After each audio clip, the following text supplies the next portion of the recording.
Well बच्चों, finally आपका NEET 24 का जो काउंसलिंग है वो शुरू हो चुका है। इस वीडियो के अंदर 3-4 बहुत इंपॉर्टेंट बात मैं बताने वाला हूं। एक तो ऑफिशियल वेबसाइट, बहुत सारी फेक वेबसाइट भी क्रिएट होती है जिनसे कि आपका डेटा जो है बाद में लीक होता है। ऑफिशियल वेबसाइट और कौन कौन से नए नियम आपके अप्लाई हुए हैं इस साल से, और कौन कौन से डॉक्यूमेंट आपको अभी रिक्वायर्ड है और कौन से डॉक्यूमेंट आपको बाद में रिक्वायर्ड है। अगर आपका डेट ऑफ बर्थ में नाम कुछ और है और सर्टिफिकेट में नाम कुछ और है तो क्या करना है, इसको भी लेकर एमसीसी ने बहुत क्लैरिटी दे दिया है। तो उन सभी के बारे में हम बात करने वाले हैं इस वीडियो में। तो इस वीडियो को आप लोग एंड तक प्रॉपर्ली देख लेना। 1.5x स्पीड पे लगा दो जी। सबसे पहली बात, अगर अगर आप देखोगे तो अभी ठीक 15-20 मिनट पहले एमसीसी की जो आपकी ऑफिशियल काउंसलिंग जो है वो शुरू कर दी गई है। इस वेबसाइट पर इसका लिंक मैं डिस्क्रिप्शन बॉक्स में डाल दूंगा, आप लोग जाके एक बार गो थ्रू कर लेना।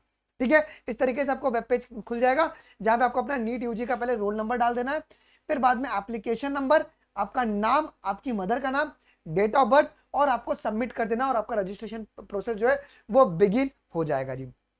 सबसे पहली बात, क्या what information do I require for online registration, हमें क्या क्या इंफॉर्मेशन लगेगा।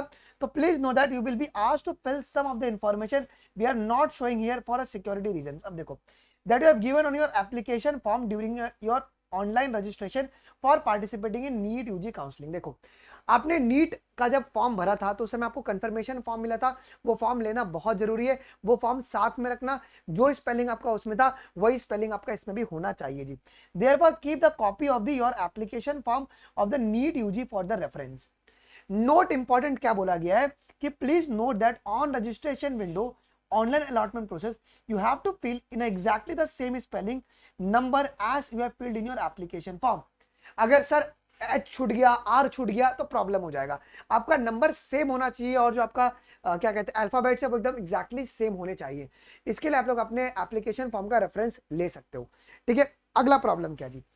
अब what documents are required at the time of joining and reporting in the allotted medical, dental and nursing colleges। देखो, अब कौन कौन से डॉक्यूमेंट रिक्वायर्ड है, यहाँ पे डॉक्यूमेंट का पूरा लिस्ट दिया हुआ है, मैं आपको बकायदा यहाँ पे बता देता हूँ जी। देखो, ओरिजिनल डॉक्यूमेंट्स आपको लगने वाले हैं जी, along with the attached photos copies of the documents, मतलब आपको उसका जेरोक्स भी करवा लेना है जी।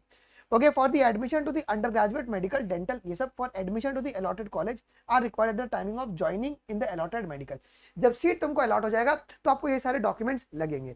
सबसे पहला आपको क्या लगेगा, आपका अलॉटमेंट लेटर। सबसे पहले आपको लगेगा आपका अलॉटमेंट लेटर जो कि आपका एमसीसी ने दिया हुआ है जी। दूसरा आपको लगेगा admit card of NEET exam, जो आपका एडमिट कार्ड था। फिर बाद में रिजल्ट और आपका रैंक जो इशू किया गया था एनटीए के द्वारा वो एक आपका लगेगा जी। ठीक है, फिर डेट ऑफ बर्थ सर्टिफिकेट, जैसे कि इसके लिए अगर आप लोग कोई भी आइडेंटिटी प्रूफ लगा सकते हो लगा देना। फिर क्लास 10th का सर्टिफिकेट, क्लास 10 प्लस 2 का सर्टिफिकेट और मार्कशीट लगेगा। आपको 8 पासपोर्ट साइज फोटोग्राफ लगने वाले हैं। ठीक है, अब ये फोटोग्राफ तुम्हारा सेम होना चाहिए जो तुमने एप्लीकेशन फॉर्म में डाला था जी। प्रूफ ऑफ आइडेंटिटी के लिए आपको आधार, पेन, ड्राइविंग लाइसेंस या पासपोर्ट आपको लगेगा। और एनआरआई कैंडिडेट्स को आपका पास आपका एम्बेसी सर्टिफिकेट आपको रिक्वायर्ड होगा, या आपको स्पॉन्सरशिप आपका एफिडेविट, जैसे कि बांग्लादेश, नेपाल के जो बच्चे आते हैं उनके लिए रिक्वायर्ड होगा जी। ठीक है, और अच्छा, जितने भी आपके कैटेगरी वाले बच्चे हैं उनके लिए आपका आपका क्या कहते हैं सर्टिफिकेट, कैटेगरी सर्टिफिकेट और वैलिडिटी सर्टिफिकेट आपको चेक करवा के ले लेने का है जी।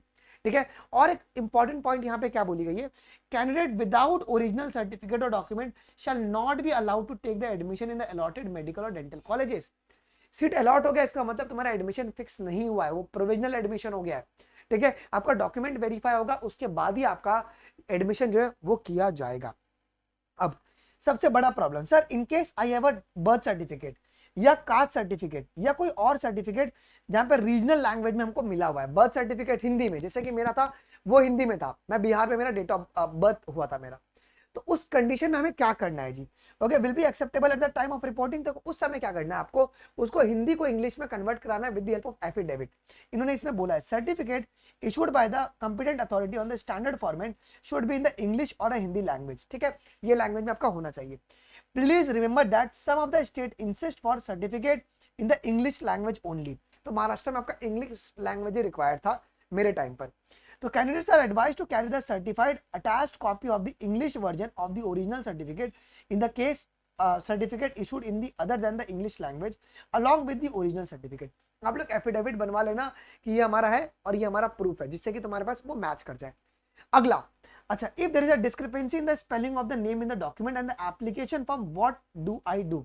तो हम क्या करें, अगर डिस्क्रिपेंसी रह जाए भाई स्पेलिंग में, तो उस समय आपको अपना एफिडेविट बनवाना है। यहाँ पे क्या बोला गया है, if there is a discrepancy in the spelling of the name in the documents, candidate must carry the proof of the document, okay, belong to the same person in the form of an affidavit. आपको अपना affidavit बनवा कर ले लेना है जी, ये बात एक आपको ध्यान में रखना है जी। अच्छा, अब कहाँ पे कितने पैसे लगने वाले उसके बारे में भी यहाँ पे बोला गया, क्या कि अगर आपको डीम्ड यूनिवर्सिटी के लिए अगर आप लोग अप्लाई करेंगे तो नॉन रिफंडेबल आपका 5,000 रुपए रजिस्ट्रेशन फीस लगेगा और रिफंडेबल आपको 2 लाख रुपए भरने पड़ेंगे। मतलब क्या, 2,05,000 रुपए आपको पे करना पड़ेगा, रिफंडेबल अमाउंट आपके 2 लाख होंगे जी।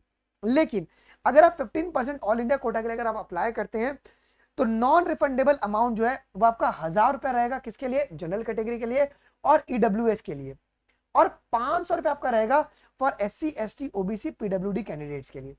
अब रिफंडेबल अमाउंट आपको यहां पर भी पे करना है जी, तो 10,000 रुपए आपका रिफंडेबल अमाउंट रहेगा यूआर के लिए और ईडब्ल्यूएस के लिए, और 5,000 आपके पास रहता है SC ST OBC PWD के लिए जी। ठीक है, इसके मतलब क्या कि अगर मैं जनरल कैटेगरी से हूं तो मुझे कितना पैसा रेडी रखना है, 11,000 रुपए मुझे रेडी रखना है, इतना आपको पैसा भरना पड़ेगा। लेकिन अगर आप किसी भी कैटेगरी से हो, SC ST OBC या PWD सर्टिफिकेट है अगर आपके पास, तो 5,500 रुपए आपको रेडी रखना पड़ेगा। ठीक है, अगर आप 15% ऑल इंडिया कोटा के लिए जा रहे हैं for the admission in the okay DU AMU okay BHU, या अगर आप देख रहे हो AFMC के लिए और सारे एम्स के लिए भी ओके, तो आपको इतना रेडी रखना पड़ेगा पैसा, एक बार आप लोग गो थ्रू कर लेना। तो ये आपके पास मेन चीजें जो कि आपको ध्यान रखना है, और ये सारी सर्टिफिकेट्स आपको कब लगेंगी, eight the time of joining. Okay, तो आप इसका कॉपी भी बना के रख लेना, रिक्वायर्ड हो तो तुम जाके एक बार अपना गैप सर्टिफिकेट भी आप लोग बनवा लेना, नियरेस्ट कोर्ट में जाके एफिडेविट के फॉर्म में वो बन जाता है जी। ठीक है, अच्छा, अगर आपको कोई फ्रेंड अगर नीट 25 की तैयारी कर रहा है, आप जरूर से उसको अनअकैडमी प्लस के बारे में आप जरूर से बता सकते हैं। हमारे अनअकैडमी प्लस में भी ऑफर भी चल रहा है, कितना, अनअकैडमी प्लस आपको 4,999 में भी मिल जाएगा, लेकिन कब, अगर आप कोड यूज करेंगे बायोलॉजी लाइव। तो बायोलॉजी लाइव लगाकर आप लोग कोड जरूर से अनअकैडमी प्लस में आप एनरोल कर सकते हैं, जहां पर आपको कंप्लीट फिजिक्स केमिस्ट्री और बायोलॉजी कवर करवाया जाएगा जी। बहुत सारे बच्चे पढ़ेंगे ऑनलाइन, लेकिन उनको टेस्ट अगर ऑफलाइन देना है, डाउट अगर ऑफलाइन सॉल्व करवाना है अनअकैडमी के सेंटर्स में विजिट करके, तो वो लोग अनअकैडमी प्रो में आपका एनरोल कर सकते हैं। अनअकैडमी की सेंटर आपकी ऑल ओवर इंडिया में अवेलेबल है, तो इस सभी का आपका लिंक है डिस्क्रिप्शन बॉक्स में डाल दिया है, आप लोग जाके चेक कर सकते हैं। मिलते हैं अगले वीडियोज में, अभी के लिए बस इतना ही। थैंक यू, जय हिंद, बाय बाय।